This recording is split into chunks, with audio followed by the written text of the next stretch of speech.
So after 5 dungeons, 4 really weird gimmicks, 3 entirely different video games, 2 actual honest-to-god plot twists, and 1 actual surprisingly on-point thematic core, this is the end of the game, right?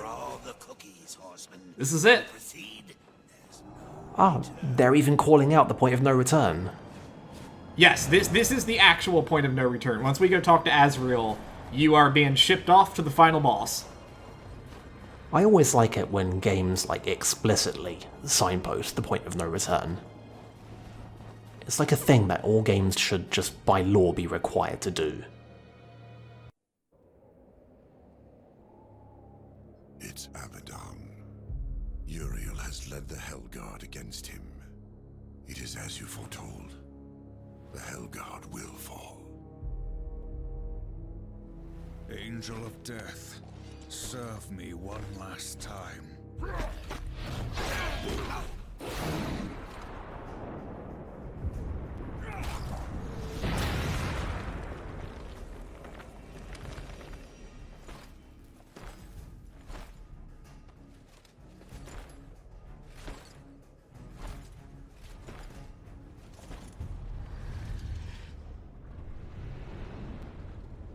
She mistook me for someone else. She loved him, and I believe that he loved her long ago, before all this.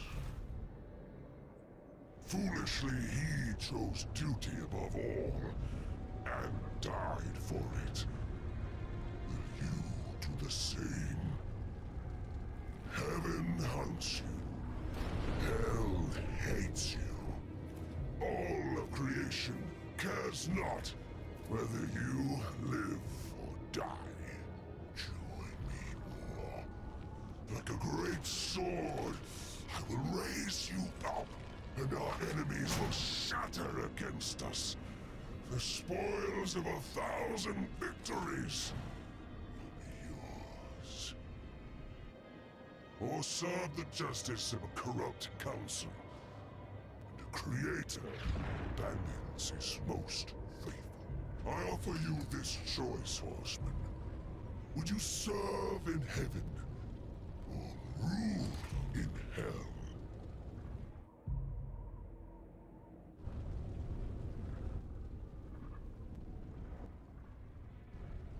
I choose what once a coward did not.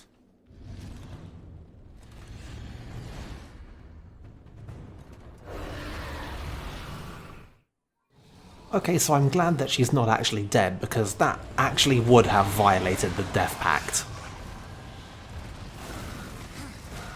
So, I know that we've talked a lot about how this game likes to be Zelda, and specifically it seems to be pulling a lot of Twilight Princess. I can see that. You may find this boss fight to be excessively familiar. I mean, there are worse final boss confrontations to shamelessly ape.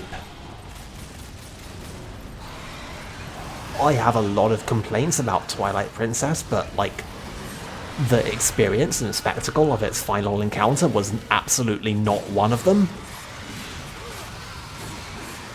This game doesn't really do the spectacle as well.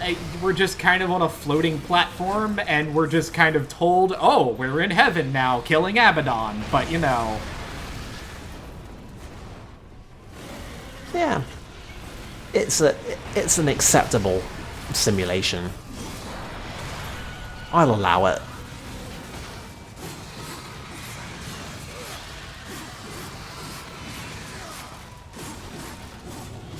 Are we refilling our health?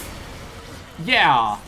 So, not only is the Armageddon Blade, far and above the best weapon in the game, it also automatically heals you on hits. Okay then. That is absolutely needless. That is just great. That's just really... yeah. This game's over. I don't know why Abaddon bothers.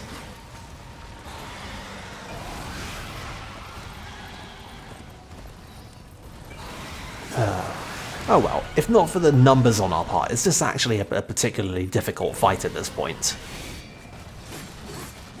Not especially. I mean, if you didn't have the Abyssal Armor, he would be doing probably about a full health bar, with between like him landing on you and and smacking you with his claw, would probably do about 1 full health bar. So, you know, adjust accordingly.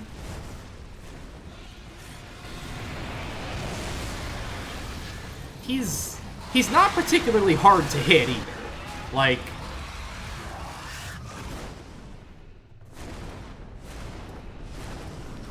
you can see where, like, as long as you kept on the horse, you were pretty easy to get away from him.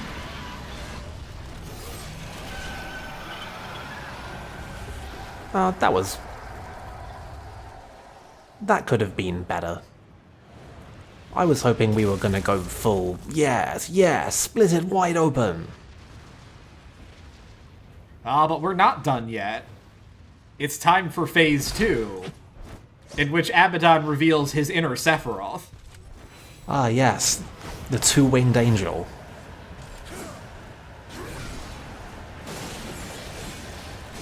Again, this fight has... I mean, he's a lot flashier than Ganon was, but there is a lot of Ganon in this fight. Okay, given the sword, now I can see the Sephiroth angle.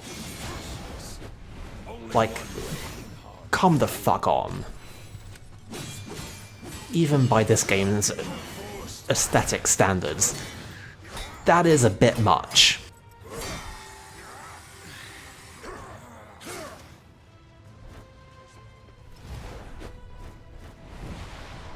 Also, like, he's all like, only one blade can harm me, and we're like, yes, we know. So the camera is not great in this section. Wow, yeah, come on. That was very bad.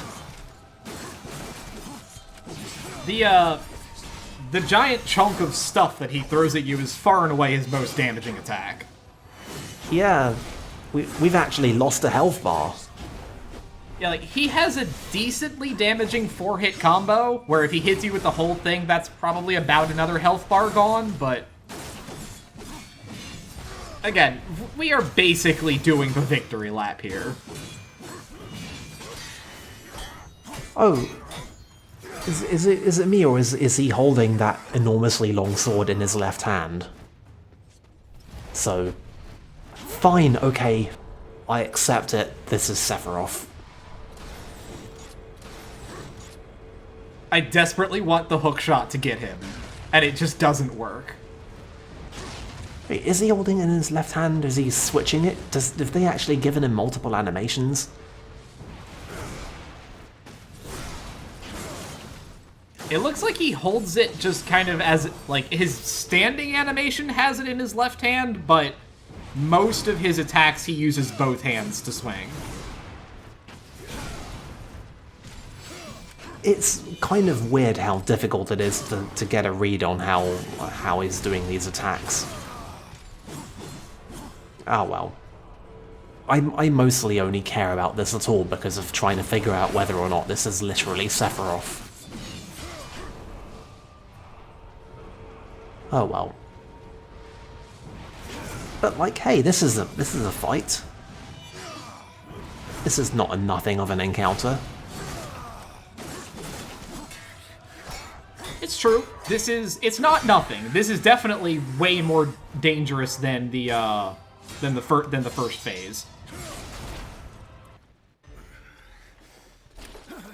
You have taught me something, Abaddon. Sometimes duty must be cast aside to do what must be done. It is not for duty that I kill you now.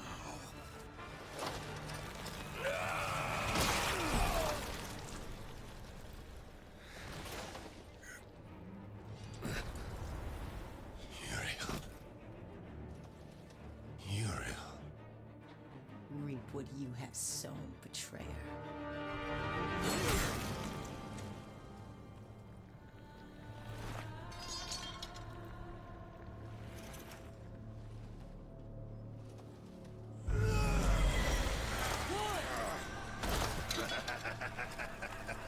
You had to know it was a one-way ticket. Council. They knew you'd never play executioner because of your precious honor. They let you take the fall. They knew you'd butcher everyone involved to clear your name. And you did. No! Patience, whore. I've got some for you, too. I'll take that. If it were to get broken, you might get ideas. Like not going back in your little cage. It's tragic, really. You had freedom in the palm of your hand, and you lost it. What's so damn funny? Even you wouldn't laugh at your own funeral. I'm laughing at yours. Next sacramentum. The death oath is complete.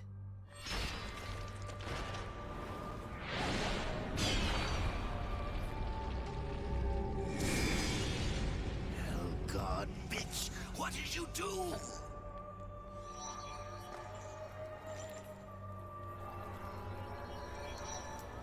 No, no, no! I'm going to pull your guts out through your hair!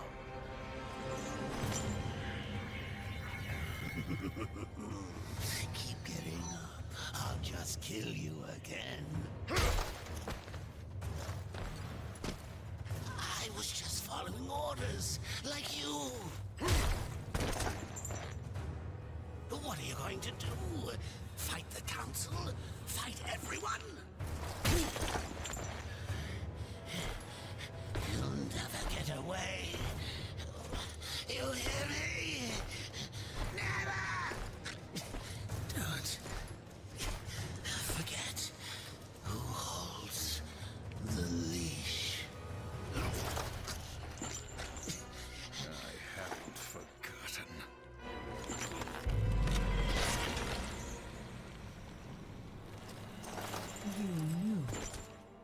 You knew what would happen here, what I would do. That's why you spared me. No, Then why?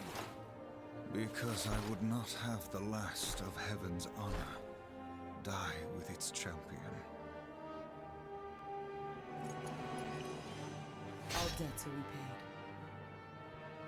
The duty I uphold, it may call me to raise my sword against you. And if that day comes, I won't hesitate. You will be hunted. The White City for certain. The Council, and there will be others. You would wage this war alone? No. Not alone.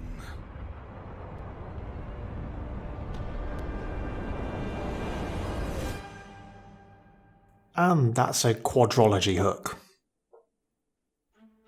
Now, if you were a normal person playing this game, you would look at that and say, oh man, there's gonna be like, you know, maybe the next game, there's gonna be like co-op and you're gonna get to pick any of the four horsemen. And that's not, unfortunately, that's not quite how the Darksiders franchise works.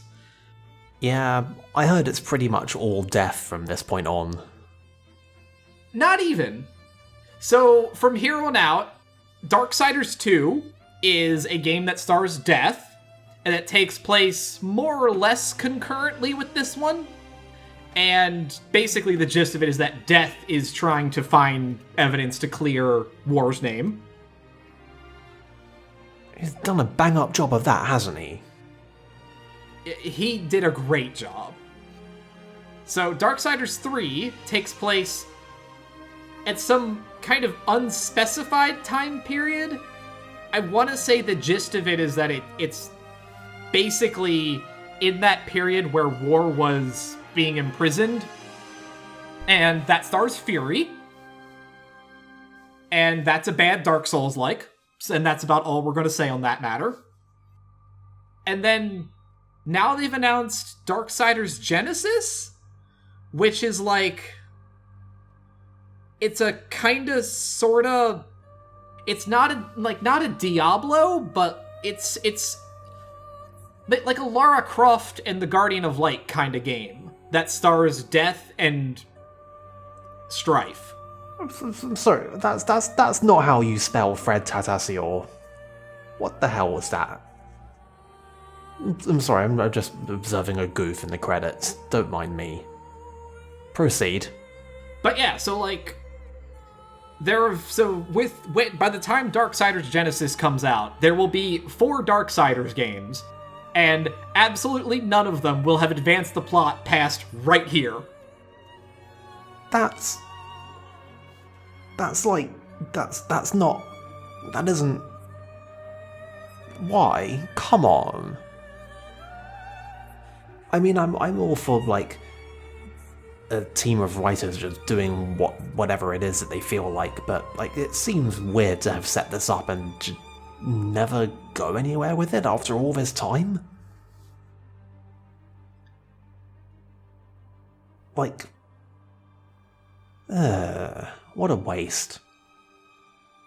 Yeah, it is definitely a waste of potential in that regard. I mean, the actual games are mostly okay, I guess. Like, again, 2 is kind of a side grade, and 3 is bad. I guess jury's still out on Genesis. We'll see when that one comes out, but... Here's what I want to know.